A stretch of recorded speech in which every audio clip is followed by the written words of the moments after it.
Long ago, in a quiet village surrounded by open fields and narrow dirt roads, there lived a man named Raman. His home was small, his belongings were few, and his life, by most standards, was simple and modest. Raman earned his living through hard, honest labor. Each morning before the sun fully rose, he stepped out of his house with tired hands and a steady heart. He worked long hours, often returning home only when the sky had already begun to darken. There were days when his body ached so deeply that sleep came before dinner, and there were nights when he wondered how he would manage the next day. But despite his struggles, Raman carried something rare within him, a quiet kindness that never demanded recognition, a compassion that did not calculate cost. Anyone in the village would tell you the same thing. If someone was in trouble, Raman was the first to arrive. If someone was hungry, he shared whatever little he had. If someone was lonely, he listened without judgment. He did not help because he expected reward. He helped because he believed suffering should never be ignored. Raman lived with his wife, Meera. She was practical, cautious, and deeply concerned about survival. She loved Raman, but she feared his generosity would one day leave them with nothing. More than once she had said to him, "Your heart is too big for our small home. You give away what we barely have."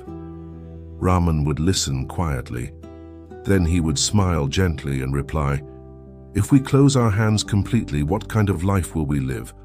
A hungry heart is heavier than an empty stomach. If we can help, we should." Meera did not argue further, but worry lived in her eyes. One afternoon, Raman returned home early. The heat of the day had been relentless, and work had ended sooner than expected. He washed his face, drank some water, and sat down to rest. Inside the kitchen, Meera prepared 2 simple flatbreads. That was all they had for the day. As the house grew quiet, a faint voice called out from outside the door. It was weak, tired, barely loud enough to carry through the still air. "Is there anyone inside?" Meera froze. She peeked through the window and sighed. Another guest. Another mouth to feed. She muttered under her breath, "Today too." Raman stood up at once. When he opened the door, he saw an elderly traveler standing there. The man's clothes were worn and dusty. His face was lined with age and exhaustion. Sweat ran down his temples, and his eyes carried a deep, quiet hunger. Raman stepped aside immediately. "Please come in. Sit and rest." The old man lowered himself slowly, grateful for the shade. Raman brought him water, not just a little, but enough to drink fully. The traveler drank slowly, as if every sip restored a small part of his strength. After a moment, the old man spoke softly. "Son, I have not eaten in 2 days. If you have even a little food, I would be thankful." Raman nodded without hesitation and walked toward the kitchen. Meera saw him approach and knew exactly what was happening. She stood in his way. "Those 2 flatbreads are for you," she said, her voice tense. "You worked all morning. If you give them away, what will you eat? Why must it always be our home that feeds the whole world?" Raman looked at her calmly. He did not raise his voice. He did not argue. He said quietly, "Hunger does not wait. This man has gone without food for days. If we turn him away, where will he go? God will take care of us." Meera shook her head, tears of frustration forming in her eyes. But she stepped aside. The traveler heard everything. He remained seated, silent, patient. Raman placed the 2 flatbreads in front of the old man. "This is all we have today," he said honestly, "but please eat." The old man did not speak. He ate slowly, respectfully, as if each bite carried meaning beyond nourishment. When he finished, he drank water again and sat quietly, eyes closed. After a while, he stood up. "Come closer, son," he said.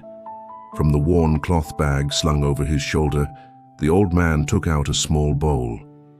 It was golden, not overly large but radiant in a way that caught the light and held it. Raman stepped back in surprise. "I cannot accept this," he said. "This belongs to you." The old man smiled gently. "A king once gave this to me as alms," he said, "but I do not need it. I have carried it for many days, waiting to meet someone worthy of it. Today, I found that person." Raman's hands trembled. "But I did nothing special," he said. The old man's eyes softened. "You gave when you had almost nothing. You did not ask who I was. You did not expect reward. This bowl is not wealth. It is a reminder." He placed it into Raman's hands. "Never forget," the old man continued. "True karma is not about gain. It is about intention. Kindness given freely always returns, though not always in the form we expect. Use this wisely, but never let it change your heart." With that, the old man turned and walked away down the dusty road. Raman stood there holding the bowl, tears filling his eyes. Meera watched in silence, unsure of what to say. That night, something unexpected happened. When Meera placed a small portion of rice into the golden bowl, it filled completely. She gasped. They tried again the next day, and the next. The bowl never failed. But Raman remembered the old man's words. He did not hoard. He did not become greedy. He continued to live simply. The bowl became a tool for kindness, not comfort. Raman fed the hungry. He helped the sick. He supported widows and travelers. And slowly his home became a place of quiet hope. Meera watched her fear transform into trust. She saw that generosity, when guided by wisdom, did not lead to loss. It led to abundance of another kind. Years passed. Raman never spoke proudly of the bowl. Many villagers did not even know it existed. They only knew that when they knocked on Raman's door, they were never turned away. And through all of it, Raman remained the same man, humble, kind, unchanged, because the greatest reward was never the bowl. It was the peace in his heart.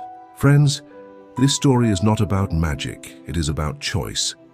Every day we face moments where we can give or turn away, help or ignore, soften or harden. True kindness does not announce itself, it acts quietly, and karma does not rush. It arrives when the time is right. If this story touched your heart, please take a moment to like this video, share it with someone who may need this reminder, and subscribe for more meaningful stories about compassion, patience, and life's quiet truths. Thank you for listening. May kindness guide your actions and may peace follow your path.